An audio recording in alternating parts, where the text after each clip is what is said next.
Russia से crude oil लेने के कारण ट्रंप ने हम पे 10% का एक्स्ट्रा जुर्माना लगा दिया है। मगर रशिया से क्रूड ऑयल तो बाकी सारे देश भी ले रहे हैं, यूरोपियन कंट्रीज भी ले रही हैं, तो हम ही क्यों?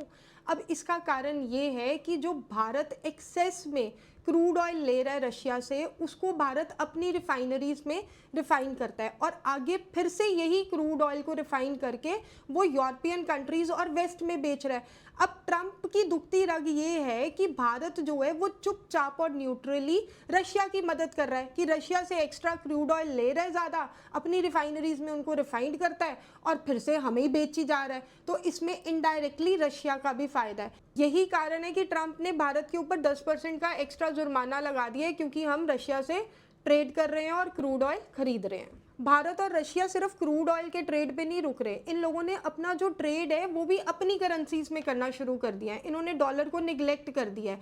अब जो भारत और रशिया के बीच में ट्रेड हो रहा है वो उनकी अपनी करेंसी में हो रहा है। इससे क्या हो रहा है? इससे डॉलर वीक हो रहा है, क्योंकि 80 से 90% इंटरनेशनल ट्रेड जो है वो डॉलर में होता है, क्योंकि डॉलर सबसे स्ट्रांग है। अमेरिका की इकोनॉमी जो है वो सबसे स्ट्रांग मानी जाती है। मगर अब अगर कंट्रीज डॉलर को इग्नोर कर कर अपनी करेंसी में ट्रेड करेंगी तो डॉलर तो वीक होगा और ट्रंप तो भड़केगा। तो यही कारण है दूसरा जिसके कारण ट्रंप इतना बौखलाया हुआ है और उसने 10% का एक्स्ट्रा जुर्माना लगाया है